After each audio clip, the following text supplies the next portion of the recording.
ஒரு 2 நாளா பெரிய அளவா பேசப்படுகின்ற மிக முக்கியமான ஒரு விஷயம். பண்டார் நாயக்க பவுண்டேஷன். இந்த பண்டார் நாயக்க பவுண்டேஷன் அரசாங்கத்துக்கு சொந்தமானதா? மக்களுடைய வரி பணத்துல இது கட்டப்பட்டதா? இந்த காசு எல்லாமே மக்களுடைய வரி பணத்துல வர வருமானமா? அரசாங்கத்துக்கான வருமானமா?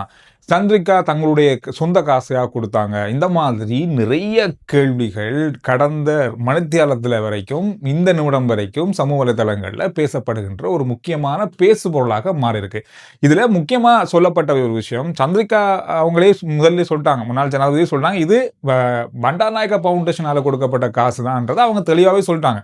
ஆனா இது திரிவுபடுத்தப்பட்டு அவங்களுடைய சொந்த காசு, இந்த மாரி நெறைய விஷயங்கள் தொடர்ச்சியா பேசப்படுது. 100% இது அரசாங்கத்துக்கு சொந்தமான காசு இல்ல. 100% இது மக்களுடைய வரி பணமும் இல்ல. அப்படியெல்லாம் இந்த காசு எங்கிருந்து வருது அப்படின்னு சொன்னா, BMICH பண்டார் நாயக்க ஞாபகார்த்த சர்வதேச மாநாட்டு மண்டபம். இந்த மண்டபத்தால வார 90% வருமானம் தான் இந்த ஃபவுண்டேஷன். அதாவது பண்டார் நாயக்க ஃபவுண்டேஷன்ல இருக்கின்ற பணம். இந்த பண்டார் நாயக்க ஞாபகார்த்த சர்வதேச மாநாட்டு மண்டபத்தை கட்டுறதுக்கு இலங்கை அரசாங்கத்தினுடைய பணம் பயன்படுத்தப்பட்டதான்னு பார்த்தா இல்ல.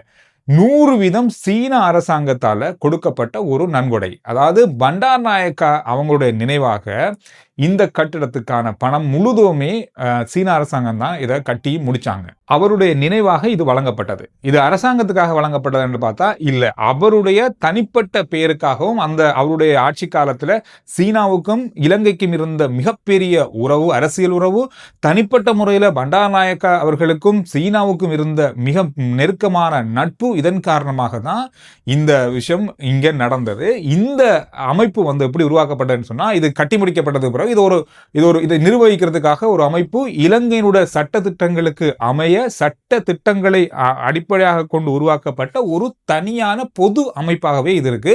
அரசாங்கம் இதுல நேரடியாக தலையிட மாட்டாங்க, தலையிடவும் முடியாது. காரணம் அது அப்படியான சட்ட அமைப்போடு தான் இந்த பொது அமைப்பு இயங்கிக் கொண்டிருக்கு. இதை கண்காணிக்கிறதுக்கு ஜனாதிபதி, எதிர்க்கட்சி தலைவர், இந்த நிர்வாக சபையில அவங்க இருப்பாங்க. இதுல நிறைய நீதிபதிகள் உள்ளடங்கலான ஒரு அமைப்பாகவே ஒரு நிர்வாக சபையாகவே தான் இது இயங்குது.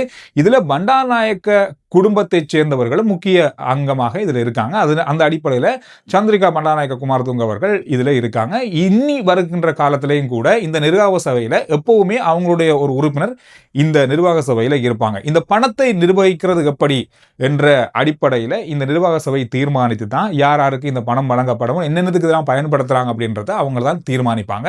அந்த அடிப்படையில இந்த பாதிப்புகளுக்கு உள்ளான நிதி ஒதுக்கீடுகளுக்காக அரசாங்கத்துக்கு உதவி செய்யறதுக்காகவே இந்த 25 கோடியை பண்டார் நாயக்க ஃபவுண்டேஷன்ல இருந்து ஒதுக்கியிருந்தாங்க. அந்த ஒரு பிரதிநிதியாக சந்திரிகா பண்டார் நாயக்க குமாரதுங்க அவங்க அந்த நிர்வாக சபையில இருக்கிறாங்க, இந்த நிர்வாக சபையினுடைய ஒரு முக்கிய உறுப்பினராக இருக்காங்கன்ற அடிப்படையில் தான் அவங்க நேரடியாக அரசாங்கத்திடம் இந்த காசோலையை கையளிச்சாங்க. இதுதான் முக்கியமான விஷயமே. இது அரசாங்கத்துக்கு சொந்தமானதோ மக்களுடைய வரிப்பணத்தில் வந்த காசு இல்லை. நிறைய பேர் சொல்றது அரசாங்க பணத்தை தான் திருப்பி எடுத்துக்கொண்டு அப்படியே கொடுத்துருக்காங்கன்ற அந்த அடிப்படையில் இது இல்லை. இது ஒரு நிறுவனமாக இயங்குறதால, ஒரு அமைப்பாக இயங்குறதால இது தனிப்பட்ட ஒரு அமைப்பினுடைய காசாகவே கருதப்படும். இதுல பொதுவாக சொல்ல போனா இந்த பணம் எங்கிருந்து வருதுன்னா BMICHல இருந்து வர்ற வருமானம். அதனுடைய நிறைய விஷயங்கள் அங்கே இருக்கு. ஒவ்வொரு காலகட்டத்துக்கும் அதை பத்தி தேடி பார்க்கும்போது உங்களுக்கு விளங்கும். அது நிறைய பேசலாம். அதை பத்தி பேசினா அதிலிருந்து வர வருமானத்தை வைத்துக்கொண்டு தான் இங்கே வேலை செய்யற ஊழியர்களுக்கு நேரடியாக சம்பளம் கொடுக்கப்படுது. இதுல அரசாங்கத்துடைய காசுல இருந்து எடுக்கப்படுற சம்பளம் இதுல வர வருமானத்தெல்லாம் கொடுக்கப்படுது. இதுல வர வருமானத்தெல்லாம் இந்த கட்டடம் நிர்வகிக்கப்படுது, பராமரிக்கப்படுது, கட்டுமானங்கள் செய்யப்படுது, அபிவிருத்தி செய்யப்படுது. எல்லாமே இதுல இருந்து வர வருமானத்தெல்லாம் எந்த காலத்திலும் அரசாங்கம் திரைசேரியில இருந்தோ அரசாங்க பட்ஜெட்ல இருந்தோ இந்த நிர்வாக சபைக்கோ பண்டார் நாயக்க சர்வதேச மாநாட்டு மண்டபத்துடைய அமைப்புக்கோ ஃபவுண்டேஷனுக்கோ காசு கொடுக்கிறது இல்லை. இது அரசாங்கத்துக்கு இதுக்கு சம்பந்தமே இல்லாத, அதாவது பணப்பரிமாற்றம் இல்லாத ஒரு விஷயமாகவே இருக்கு.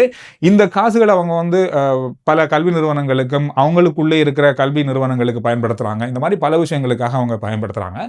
இது ஒரு தனி அமைப்பாக இயங்குகிறது. நிறைய விஷயங்களுக்கு பயன்படுத்தப்படுது. ஆனால் நமக்கு இப்பதான் இந்த விஷயம், இப்படி ஒரு விஷயம் இருக்கா, இதனால காசு எங்கிருந்து வருது, இது அவங்களுடைய காசுலானே கட்டினாங்க, இது அரசாங்க காசுலானே கட்டினாங்க, மக்களுடைய வரிப்படத்தினாலே இந்த கட்டடம் கட்டப்பட்டது, இந்த மாதிரி நிறைய பேச்சுக்கள் சமூக வலைதளங்கள்ல இருக்கு. இது ஒரு சுருக்கமான விஷயம் தான். இதுல சட்ட திட்டங்கள் பார்க்க போனா உண்மையிலே சந்திரிகா அவங்களுக்கு என்ன பொறுப்பு இதில் இருக்கு, இந்த மாதிரியான பல விஷயங்கள் இதில் பேசலாம். ஆனாலும் அவங்களுக்கு தனிப்பட்ட முறையில் எந்த வகையிலே முடிவெடுக்க முடியாது. இதுக்கு ஒரு அமைப்பு இருக்கு, இதுக்கு ஒரு நிர்வாக சபை இருக்கு, அதுல அவங்க ஒரு அங்கமாக இருக்காங்க. அது காலகாலத்துக்கும் அவங்க இருப்பாங்க. முன்னாள் ஜனாதிபதி மஹிந்த ராஜபக்ஷ அவருடைய காலத்துல இந்த அமைப்பில மாற்றங்கள் கொண்டு வரதுக்கும் இந்த அமைப்பு அரசாங்க கட்டுப்பாட்டு கட்டுக்குள்ள கொண்டு வரதுக்கும் இந்த பணத்தை கையாளுவது தொடர்பான பல விஷயங்களை நடத்துறதுக்கும் பல முயற்சிகள் எடுக்கப்பட்டது. ஆனா சட்ட திட்டங்களுக்கு அமைவாக இது சுயமாபு பண்டாரநாயக்க காலத்திலே அமைக்கப்பட்ட இந்த அமைப்பு அப்படி இதுல பெரிய அளவாக மாற்றம் செய்ய முடியாமல் போனதால் இது கைவிடப்பட்டது. சந்திரிகா அவர்கள் இதிலிருந்து விலக்கணும் அப்படின்ற பலதரப்பட்ட முயற்சிகள் மேற்கொள்ளப்பட்டது. இதுல இன்னொரு முக்கியமான சுவாரஸ்யமான விஷயம் சொன்னா, இந்த பண்டாரநாயக்க ஞாபகார்த்த சர்வதேச மாநாட்டு மண்டபத்துக்கான பேரை எப்பவும் மாற்றவும் முடியாது. அரசாங்கத்தினுடைய இருந்தால் இப்போ நான் பேரை மாற்றலாம், இந்த மாதிரியான விஷயங்கள் சொல்லலாம். ஆனால் எந்த காலத்திலும் இது மாற்ற முடியாது. இது சீனா அரசாங்கத்துக்கும் இந்த பண்டாரநாயக்க ஞாபகார்த்த சர்வதேச மாநாட்டு மண்டபத்துக்கும் உள்ள ஒரு நெருக்கமான உறவு அதன் காரணமாக வழங்கப்பட்டது. இதனால பேரை யாராலும் மாற்றவும் முடியாது. இது ஒரு மிக முக்கியமான ஒரு விஷயம், முக்கியமான தகவல். நிறைய பேர் இதை பற்றி பல விஷயங்கள் பேசிட்டு இருக்காங்க. தனிப்பட்ட முறையில் தங்களுக்கு ஏற்ற மாதிரி இதை தெளிவுபடுத்தி பேசப்படுது. இதில் பல அரசியல் விஷயங்கள் இதில் பேசப்படுது. ஒவ்வொருத்தர் உள்ள கோவதாவங்களை வச்சு இதில் பேசப்படுது. நிறைய விஷயங்கள் இதில் பேசப்படுது. எது எப்படி இருந்தாலும் சில உண்மைகள், சில விஷயங்கள் தேடி பார்க்கும்போது இருக்கும். அது சரியான முறையில் மக்களுக்கு போய் சேரணும் என்ற பல விஷயங்கள் இருக்குதானே. அதில் இது ஒரு முக்கியமான விஷயம். இதை பகிர்ந்து கொண்டு இன்றைய நாளில் இப்போ நேரம் இப்போது சரியா 2 மணி ஆகி கொண்டிருக்கிறது, மதியம் பிற்பகல். எனவே இன்று டிசம்பர் மாதம் 10ஆம் தேதி நடைபெற்றிருக்கிற மிக முக்கியமான செய்திகளுடைய சுருக்கத்தை இந்த வீடியோவில், இந்த பகுதியில் இப்போ பார்ப்போம். அதாவது இன்று ஒரு முக்கியமான தகவல் வெளியாகி இருந்தது. இலங்கையினுடைய மீள் கட்டுமானங்களுக்கு, இந்த அனர்த்தத்தினால பாதிக்கப்பட்ட மக்களுக்கான உதவி, மீள் கட்டுமானங்கள், இந்த மாதிரியான விஷயங்களுக்கு பில்டிங் ஸ்ரீலங்கா என்ற வேலை திட்டத்தின் கீழே நன்கொடைகளாக இலங்கையினுடைய அரசாங்கத்துக்கு இதுவரைக்கும் கிடைக்கப்பட்டிருக்கின்ற தொகை 180 கோடி. இது பொதுமக்களால, தனிநபர்களால, இலங்கையிலிருந்து வெளிநாடுகளுக்கு வேலைக்கு போய் அங்கிருந்து அவர்களால் அனுப்பப்பட்ட பணம், நிறுவனங்களால், இந்த மாதிரி பல பக்கங்களாக கிடைக்கப்பெற்ற தொகைதான் 180 கோடி என்று சொல்லப்படுது. இது 1.8 பில்லியன் ரூபாய்கள் இதுவரைக்கும் இலங்கைக்காக நன்கொடையாக கிடைத்திருக்கிறது. அதிகமான தொகையை அனுப்பினவர்கள் இலங்கையிலிருந்து வெளிநாடுகளில் வேலை செய்து கொண்டிருக்கிற சாதாரணமான மக்கள் அதிகமாக இதற்கு பணம் அனுப்பியிருக்காங்க. இதற்கு காரணம் இந்த அரசாங்கத்தின் மேல் இருக்கிற மிகப்பெரிய ஒரு நம்பிக்கை.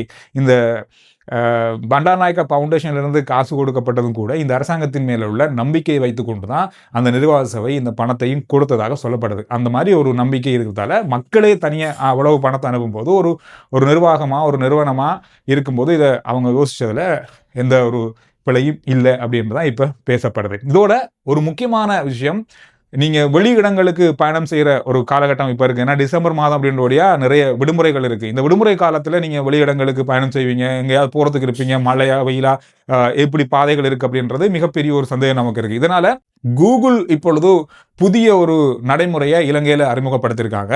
நீங்கள் எங்கேயாவது பயணம் போக போகிறீங்களா, நீங்கள் எந்த பாதையால் பயணிக்க போகிறீங்கன்றதை நீங்கள் முன்கூட்டியே தெரிஞ்சு, இந்த பாதை திருத்தப்படுதா, இல்லை இந்த பாதை தடை செய்யப்பட்டிருக்கிறா, இந்த பாதையால் போக முடியுமா இல்லையா அப்படின்றத நேரடியாக, அதாவது ரியல் டைமாகவே நீங்கள் பார்க்கக்கூடிய அளவில் கூகுள் இப்பொழுது ஒரு புதிய நடைமுறையை இலங்கையினுடைய பாதை அமைப்பில் கொண்டு வந்திருக்காங்க.